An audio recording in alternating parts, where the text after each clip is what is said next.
el minutito extra para acomodarme, voy a hablarles, adivinen de qué, voy a hablarles del Poder Judicial. Tengo la impresión de que este tema me va a seguir interesando, voy a seguir hablando sobre el Poder Judicial. Por supuesto que voy a hablar del Poder Judicial porque sin seguridad jurídica, sin justicia, no hay prosperidad. Para que haya prosperidad, para que haya justicia, tiene que haber un Poder Judicial que nos garantice la seguridad jurídica. Así que por esa razón voy a seguir hablando sobre el Poder Judicial. Como estamos hablando sobre el Poder Judicial y estamos hablando sobre el presupuesto, voy a referirme a algunos datos. El presupuesto del Poder Judicial es de 472.000 millones de colones.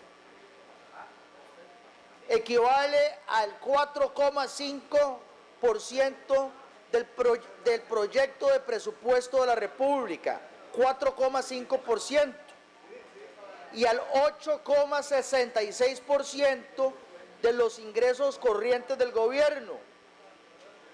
Entonces, es importante con estos números en la mano que sepamos que con este dinero no solamente se cumple con el mandato constitucional, sino que se sobrepasa, vamos más allá del mandato constitucional, que señala que el Poder Judicial se le debe asignar una suma no menor del 6% de los ingresos ordinarios calculados para el año económico, de conformidad con el artículo 177 de la Constitución Política. Repito, les estamos dando a los señores y señoras del Poder Judicial un 8,66% de los ingresos corrientes, cuando la norma constitucional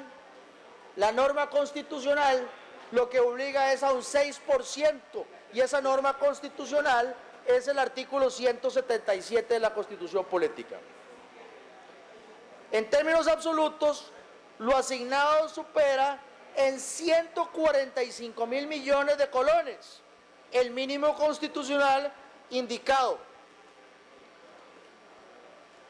Si a este poder se le asignara recursos únicamente por ese mínimo, solo se cubriría el 69,3% del plan de gastos del presupuesto para el 2020. Entonces, si estamos hablando de independencia del Poder Judicial, desde el punto de vista presupuestario, es fundamental establecer de que le estamos dando más plata al Poder Judicial de lo que nos obliga la Constitución Política. Ese es un dato cierto que debemos tener muy claro. Entonces, la pregunta es si con la plata que le estamos dando al Poder Judicial estamos recibiendo los servicios por los que estamos pagando, si estamos recibiendo del Poder Judicial justicia pronta y cumplida, si estamos recibiendo del Poder Judicial los servicios por los que estamos pagando los costarricenses, porque los costarricenses los estamos pagando todos.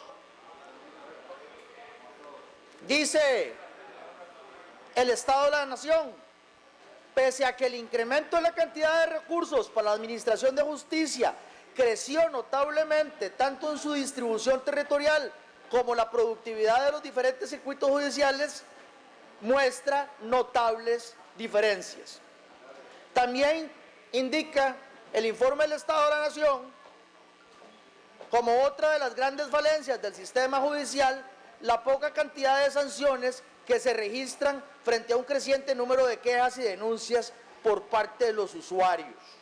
El análisis revela que solo un 15% de las denuncias que ingresan al Tribunal de la Inspección Judicial culmina con una sanción efectiva, 18% en el caso de la Inspección Fiscal, 13% en la Oficina de Asuntos Internos del OIJ y un 27% en la Unidad Disciplinaria de la Defensa Pública. En el caso del Tribunal de la Inspección Judicial, instancia que solo recibe faltas graves que superen los 15 días de sanción y no pueden ser atendidos por las jefaturas o unidades disciplinarias, en la última década se recibieron poco más de 14.000 casos, pero su tasa de sanción en ese periodo fue solo de un 14%. Esta es la realidad. Los costarricenses nos vamos a quejar a la oficina de quejas, vamos a quejarnos con múltiples quejas, estamos hablando de 14.000 casos, pero la tasa de sanción es solo de un 14%. Esa es la realidad del Poder Judicial. Les contaba yo el miércoles de 3 casos que me preocupaban. Me refería el miércoles pasado a un caso donde el mismísimo presidente de la Corte Suprema de Justicia, don Fernando Cruz Castro,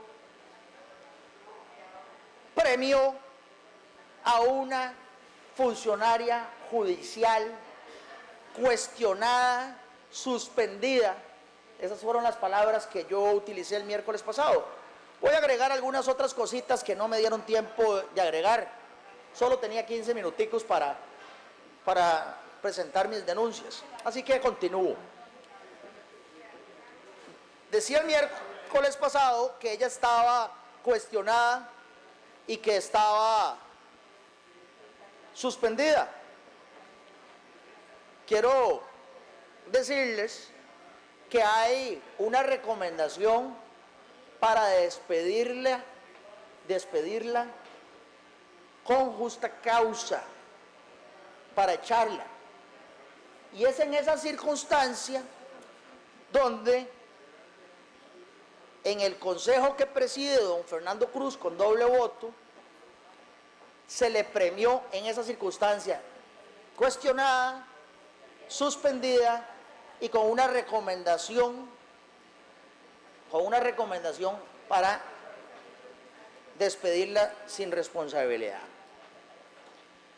No les conté, porque no me había percatado, que además, don Fernando Cruz, además de haber utilizado usted su doble voto, es indispensable que yo le cuente a los costarricenses que en ese día, en esa sesión, no sesionaron 2 miembros propietarios del Consejo. Entonces, fue una votación empatada, donde el presidente utilizó su doble voto, pero además es fundamental decir que hubo 2 miembros que no eran los titulares, que eran los suplentes. Ese detalle se me quedó por fuera, era tanto lo que quería decir, por eso quería aprovechar para decirlo. Quiero decirles que después de mi intervención aquí el miércoles, en horas de la noche, el mismo miércoles, el Poder Judicial de Costa Rica, con el dinero de todos nosotros, sacó un comunicado de prensa. Ese comunicado de prensa dice: asimismo, el jerarca judicial Fernando Cruz adelantó que solicitará este jueves a primera hora a la inspección judicial que una persona funcionaria se traslade a la mayor brevedad de la Asamblea Legislativa, con el fin de que el legislador, sea yo, rinda una declaración. Varias cosas. Si estamos hablando del Tribunal de la Inspección, ¿por qué está un juez, aunque sea el presidente de la Corte, dándole instrucciones a un Tribunal de la Inspección Judicial? El Tribunal de la Inspección Judicial debe ser independiente y autónomo. No tiene por qué estar recibiendo instrucciones por parte del presidente de la Corte Suprema de Justicia. Con el dinero de los costarricenses se saca este comunicado de prensa donde el presidente de la Corte Suprema le da una instrucción al Tribunal de la Inspección Judicial. No entiendo, verdaderamente no entiendo la desfachatez del presidente de la Corte Suprema. Adicionalmente, es fundamental que sepamos que el presidente de la Corte Suprema, además, es el órgano que en apelación ve las resoluciones del Tribunal de la Inspección Judicial. Por eso es que yo les hablo de endogamia. Tercero, el acuerdo que yo cuestiono, donde se premió injusta, indebidamente, arbitrariamente, abusivamente a doña Berenice, a la cuestionada doña Berenice Smith Bonilla, es un acuerdo de hace más de un mes. Toda la Corte Suprema de Justicia sabía de ese acuerdo. ¿Por qué es que el Tribunal de la Inspección Judicial se pone a investigar únicamente después de que yo hice la denuncia y únicamente después a que el presidente de la Corte Plena, de una manera abusiva e irregular, le instruye al tribunal que investigue? ¿Por qué no había investigado de oficio? ¿Por qué no había investigado de oficio? ¿Por qué no había investigado de oficio el Tribunal de la Inspección Judicial? Y entonces, el jueves en la mañana, llaman por teléfono, después de que el presidente había dicho, mañana van y vayan a la Asamblea Legislativa y tóquenle en la puerta al diputado Pedro Muñoz y lléguele para que dé una declaración. Llaman por teléfono y yo le instruyo a mi despacho que le diga a ellos que por lo menos me manden una comunicación por escrito. Y me manda la comunicación solicitándome la cita, una cita. En primer lugar,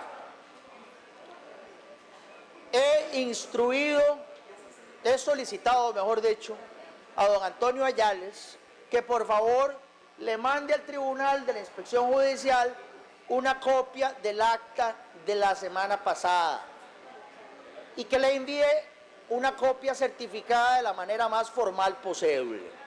Ahí están todos mis planteamientos de la manera más formal. Adicionalmente, los documentos a los que hice referencia son públicos con la excepción de un correo electrónico. Por supuesto que no les voy a entregar el correo electrónico, pero ahí están las resoluciones a las que yo he hecho referencia. Tercer lugar, yo soy un diputado de la República con Diputado el derecho... Muñoz, les recuerdo que estamos discutiendo presupuesto, nada más para que nos podamos enfocar. Gracias. Señora Presidenta, estamos hablando del presupuesto y estamos hablando de si el dinero está bien utilizado o no está bien utilizado. Mi presentación es de que no está bien utilizado y estoy explicando por qué. No es poco dinero al que le damos al Poder Judicial y por ende es fundamental que yo presente aquí elementos concretos donde se establecen que el Poder Judicial no está utilizando adecuadamente el dinero. Y esa es mi línea argumentativa, señora Presidenta. Y a menos de que usted me lo impida, yo voy a continuar en esa línea. Adelante. Muchas gracias. Y entonces yo soy un diputado de la República con el derecho constitucional a hacer control político y hacer mis planteamientos desde acá. Y que la prensa me oiga clariteteco. Sí. El Tribunal de la Inspección Judicial quiere recibirle una declaración a alguien, esa declaración se la deben recibir al presidente de la Corte Suprema de Justicia, que es la persona que está siendo cuestionada acá. El cuestionado no soy yo, el cuestionado es el mismísimo presidente de la Corte Suprema de Justicia. el presidente de la Corte Suprema de Justicia, con los recursos públicos, voy a decir eso, presidenta, con los recursos públicos cada vez que pueda para que quede clarísimo que estoy hablando del presupuesto. El presidente de la Corte Suprema de Justicia, con recursos públicos, me tiende una trampa, me quiere sacar de acá, donde soy un representante del pueblo y la voz del pueblo, para meterme en una oficina a tratar de sacar información que yo no tengo por qué darle a nadie. Las denuncias las estoy haciendo aquí debidamente fundamentadas, porque yo soy la voz del pueblo, así como todos ustedes lo son. Y entonces, ¿qué va a suceder si yo accedo a esa solicitud? Cada vez que alguno de nosotros hagamos una denuncia desde acá, nos va a llamar el Poder Judicial para que vayamos nosotros a rendir una declaración allá. Tenemos que ir a ratificar lo que decimos acá. ¿Y qué pasó con el primer poder de la República? Como dijo un querido amigo mío, podré ser estúpido, pero no soy idiota. Podré ser estúpido, pero no soy idiota, señor presidente de la Corte Suprema de Justicia. Quiero decirle a ustedes que a mí me parece que es una frase genial. Me parece que es una frase genial. Me parece que explica de la manera más clara lo que es un dilema. Y un dilema es una figura de la lógica. Con esa frase se explicó lo que es un dilema. Señor presidente de la Corte Suprema, podré ser estúpido, pero no soy idiota. Me duele un poco, señor presidente, que usted considere que además de estúpido soy idiota, habiendo sido yo su alumno aventajado. Yo pensé que ahí con la calificación que había sacado en Derecho Penal 1 había quedado claro que no soy ni estúpido ni idiota. Entonces no. Si yo hubiera ido a declarar por instrucción irregular del presidente de la Corte Suprema de Justicia al Tribunal de la Inspección Judicial, los hubiera traicionado a todos ustedes. Los hubiera traicionado a todos ustedes. No solo hubiera traicionado mi inteligencia, los hubiera traicionado a todos ustedes, los hubiera dejado embarcados en medio río, porque eso significaría que estaríamos abriendo un terrible precedente de que cada vez que alguno de ustedes viene a hacer una denuncia acá, en representación de los miles de costarricenses que votaron por ustedes, estarían ustedes susceptibles a que lo manden a llamar del Poder Judicial, ni quiera Dios. Es el presidente de la Corte Suprema de Justicia quien tiene que aclarar sus actos. ¿Por qué premió a una funcionaria cuestionada? ¿Por qué la premió en una sesión donde había 2 suplentes? ¿Por qué la premió utilizando su doble voto? ¿Por qué, señor presidente de la Corte Suprema de Justicia?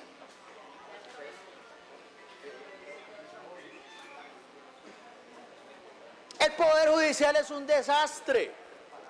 No lo digo yo, lo dice el Estado de la Nación.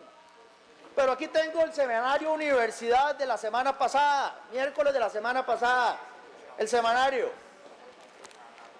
Una valienta periodista, Hulda Miranda Picado, dice el titular: cuando la justicia pronta tarda hasta décadas en llegar. ¿Ya se fueron los 20 minutos? Sí, pero Peña te va a dar tiempo de... Cuando la justicia pronta tarda hasta décadas en llegar. En materia penal hay casos pendientes de resolución desde 1989. La mora está concentrada en la etapa de juicio.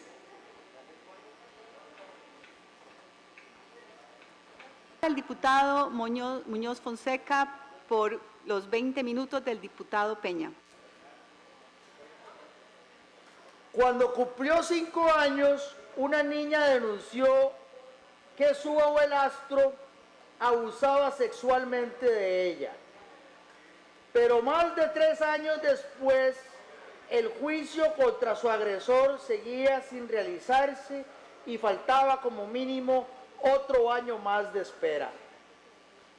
El debate que inicialmente se iba a realizar en febrero pasado se suspendió porque la huelga de empleados judiciales, que se extendió por 4 meses a finales del 2018, saturó aún más las agendas de los tribunales.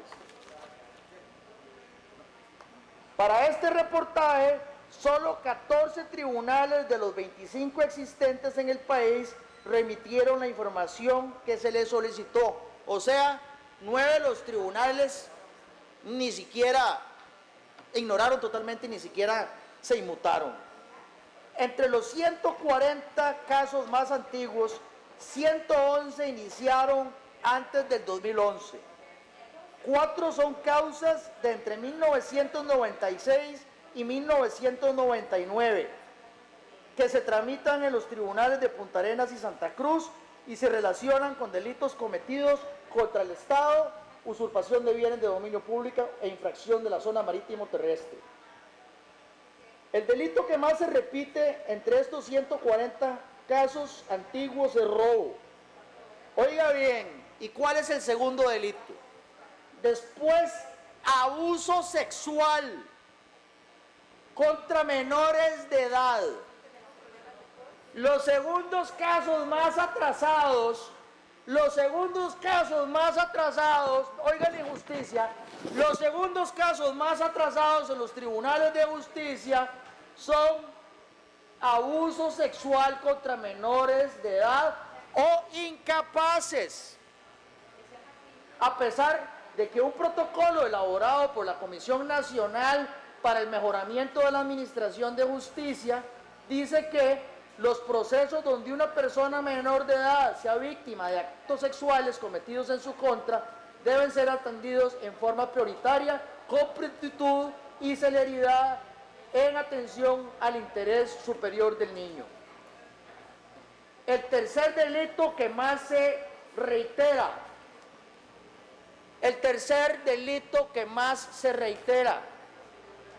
violación. El tercer delito que más se reitera en la mora judicial, violación. El Poder Judicial es un desastre. El Poder Judicial es un desastre. Las pavas tirándole a las escopetas porque Fernando Cruz me quería callar. Porque Fernando Cruz me mandó un ultimátum por las redes sociales para callarme. Pero yo soy diputado, representante del pueblo y no me voy a callar porque la mora judicial afecta a los niños y a los incapaces por abusos sexuales. ¿Me escuchó, Fernando? Porque el tercer delito es violación. El tercer delito donde hay mora. No me voy a callar.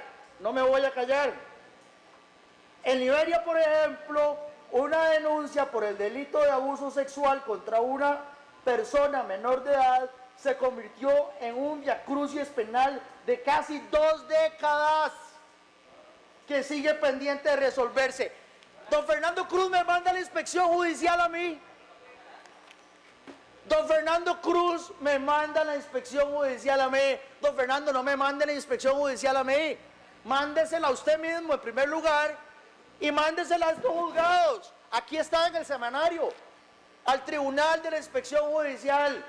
Si no sabe lo que está pasando, aquí está en letra blanco y negro. Vayan y lo leen. Me manda la Inspección Judicial a mí. ¡Qué cáscara! En buen costarricense, ¡qué cáscara! Continúo. Porque hay material para rato. Las áreas en las que se aglutinan más casos iniciados hace más de 2 décadas son pensiones alimentarias, 4.878. Imagínense lo importante que es para los hogares costarricenses. Y hay 4.878 pensiones alimentarias. Civil, 2.736, cobro, 1.872. En materia civil hay incluso un expediente iniciado. A ver, oigan esto. Hay un expediente iniciado hace 70 años. 70 años. Señora Presidenta, a estos funcionarios les estamos pagando con el presupuesto. Y hay un expediente que tiene 70 años. 70 años, ¿no? En el ámbito penal hay 175 casos que iniciaron antes del 2000. 175 casos que iniciaron antes del 2000. Hace más de 19 años. Todas las personas que tienen o 18 o 19 años que son mayores de edad ahora ni siquiera habían nacido cuando comenzaron esos casos.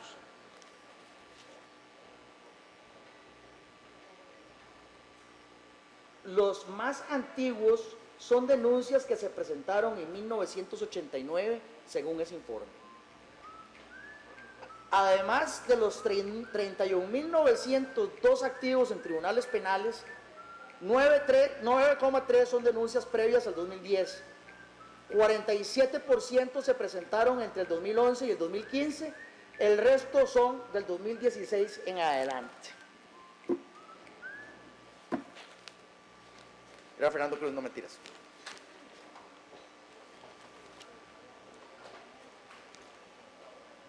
¿Ok? Hay otro reportaje, también del semanario, dice, era él o yo y me defendí. Acusada de matar a pareja, lleva 7 años esperando sentencia. Ajá, ¿cuántas? ¿A dónde? ¿A dónde, Peñita? Muy bien. Y con estos números, ¿no les parece a ustedes, compañeras y compañeros diputados, que es absurdo que el presidente de la Corte Suprema de Justicia, con una celeridad inaudita, después de una intervención mía aquí en el plenario, me mande la inspección judicial si están todos estos casos y todas estas estadísticas, y él no le ha mandado la inspección judicial a todos los tribunales? ¿No les parece que claramente el tribunal de la inspección judicial es para tapar las cochinadas del Poder Judicial? Si a ustedes no les parece eso, a mí me parece eso a todas luces. De nuevo, a los señores del Tribunal de la Inspección Judicial, vayan y entrevisten, tomen la declaración al presidente de la Corte Suprema de Justicia, no a este legislador. Pero vamos a ver, cuando yo estaba chiquitito, me enseñaban que para mentir y comer pescado hay que tener mucho cuidado. Más adelante me enseñaron otra frase, que quien tiene techo de vidrio no puede tirar pedradas. Y más popularmente hay otra expresión que dice que nadie puede escupir para arriba, porque si no, la escupa le cae encima. El presidente de la Corte Suprema de Justicia me emplaza, pero al mismo tiempo me da la oportunidad, de decir unas cuantas verdades que de por sí tenía pendientes en relación con el Poder Judicial. Ya había dicho algunas cuantas el año pasado. Y por eso además quiero recordar que yo voté en contra de los 2 magistrados que se han reelecto acá, porque ya yo estaba clarísimo de que hay una endogamia disfuncional en el Poder Judicial y que hay que refrescar el Poder Judicial, y aquí lo habíamos hablado en un debate reglado, pero ¿de qué sirve que lo hablemos en un debate reglado si no lo llevamos a la realidad con acciones? El Poder Judicial se siente lastimado por mí, eso yo lo entiendo. Eso yo lo entiendo por varias razones. La primera razón La primera razón es que yo presenté un proyecto de ley el año pasado para eliminar las pensiones de lujo de los magistrados, en primer lugar. En segundo lugar, para unificar los regímenes de pensión, que incluye el abusivo régimen de pensión del Poder Judicial. Claramente, eso ya les causaba resquemor desde el año pasado. Este año, cuando el Poder Judicial pretendió exonerarse de la Ley de Fortalecimiento de las Finanzas Públicas, yo presenté una denuncia penal contra 14 magistrados. Que un miembro de un supremo poder haya presentado una denuncia penal entre 14 magistrados, yo sé que no cayó bien. Adicionalmente, no me contenté presentando una acción penal, una denuncia penal en contra de 14 magistrados. Presenté una acción de inconstitucionalidad en contra de ese acuerdo nefasto donde los magistrados se autorrecetaban quedarse por fuera de la Ley del Fortalecimiento de las Finanzas Públicas, de forma tal de que se mantuvieran sus pluses porcentuales y que no se aplicaran los pluses nominales como manda la Ley de Fortalecimiento de las Finanzas Públicas. Yo sé que eso tampoco cayó bien. Pues les quiero contar que tanto la Procuraduría General de la República como la Contraloría General de la República se han pronunciado a favor de la acción de inconstitucionalidad de este servidor. Es decir, tanto la Procuraduría General de la República como la Contraloría General de la República se apersonaron a la Sala Constitucional para confirmar lo que yo estaba diciendo, no solo de que ese acuerdo abusivo de los magistrados donde se servían con la cuchara más grande es inconstitucional, sino que es arbitrario y abusivo. Hoy me llegó una resolución de la Sala Constitucional donde se me informa que efectivamente la Procuraduría y la Contraloría habían presentado sus informes y yo me fui a buscar los informes y en efecto los informes apoyan mi tesis de mi acción de inconstitucionalidad. ¿Cómo no van a estar molestos los magistrados si hay alguien que finalmente les está diciendo las verdades y se las está diciendo en la cara, usando el derecho constitucional que tengo de hacerlo desde aquí, desde este plenario? Para eso la Constitución me dio esos derechos y para eso los costarricenses votaron por la papeleta a la que yo pertenecía. Pero el asunto lo habían disimulado bastante bien, hasta que el magistrado ya se dio el color y me emplazó la semana pasada. ¿Qué sucedió? ¿Cuál fue la gota que derramó el vaso de agua? La gota que derramó el vaso de agua fue que yo dije en un medio de circulación nacional que eran magistrados vitalicios, que no tiene sentido que sean magistrados vitalicios y que el hecho de que sean magistrados vitalicios, de hecho, es una de las razones más importantes para esa disfuncionalidad del Poder Judicial y para todo este desorden que yo les acabo de resumir con estas historias y estas estadísticas. Entonces, me trataron de amedrentar, pero yo quiero decirles que en el mundo, y este mensaje va dirigido con mucho cariño, especialmente a mis compañeros diputados, yo quiero contarles en Europa cómo es el tema de la reelección. ¿Cómo es el tema de la reelección en Europa? Y es importante que la prensa lo sepa y es importante que la prensa lo comunique. En Alemania, los magistrados no son vitalicios, todo lo contrario, están en el Tribunal Constitucional por 12 años sin reelección. Alemania, 12 años sin reelección. Francia, 9 años sin reelección.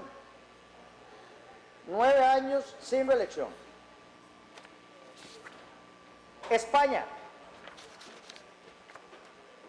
9 años sin reelección inmediata. 9 años sin reelección inmediata. En Costa Rica tenemos un sistema que en primer lugar establece una supermayoría para evitar la no reelección.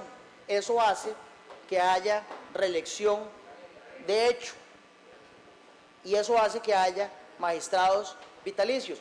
Creo que el magistrado con más tiempo es don Jesús Ramírez, por cierto, muy cuestionado también, hay que decirlo, muy cuestionado don Jesús Ramírez, muy cuestionado don Jesús Ramírez, Joder, me levanta las cejas, muy cuestionado don Jesús Ramírez, muy cuestionado don Jesús Ramírez, y lo hemos reelecto, un magistrado cuestionado. Eso hay que decirlo con todas las palabras, sin miedo alguno. Don Jesús Ramírez ha sido cuestionado y ha sido reelecto gracias a este sistema. Pero aquí les traigo los ejemplos de Francia, España y Alemania para que no crean que es que estamos inventando el agua tibia. Don Fernando Chacón, aquí están los ejemplos. Pero ese no es solo el problema.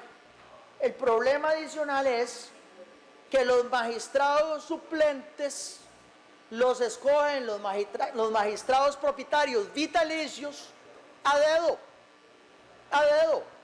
Y a nosotros aquí, a la Asamblea Legislativa, no nos dan la posibilidad de escoger fuera de una lista que los propios magistrados vitalicios y propietarios envían.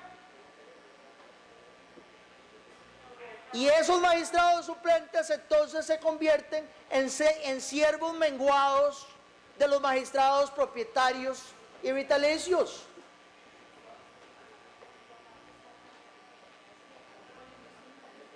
¿Y por qué es que aquí no hemos hablado de esto?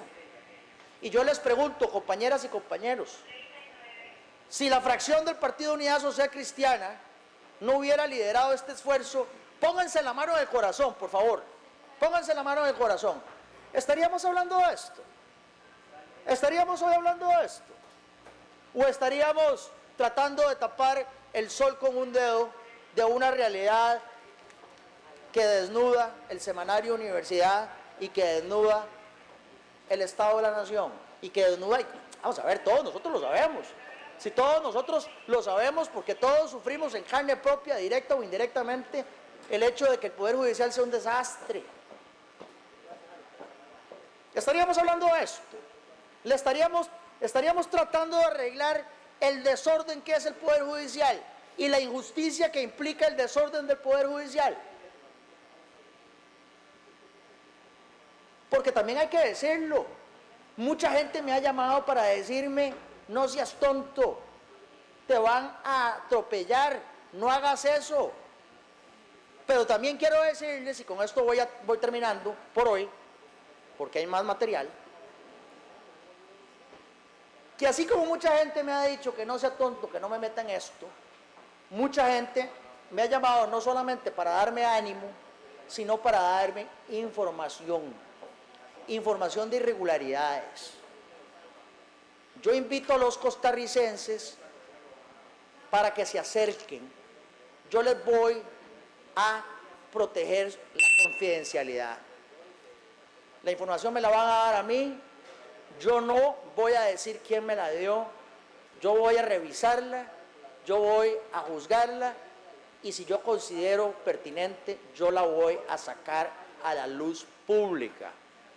Porque los costarricenses nos merecemos saber la verdad, porque los costarricenses votaron por nosotros para que nosotros hiciéramos control político y ejerciéramos nuestro derecho a los pesos y los contrapesos, porque para eso estamos acá, para eso nos pagan, para que hagamos también este trabajo. Y en ese sentido yo voy a seguir utilizando mi investidura como diputado de la República para seguir haciendo esto, porque no tengo miedo, porque no me van a doblar y porque los costarricenses nos merecemos la verdad y para eso estoy acá. Gracias.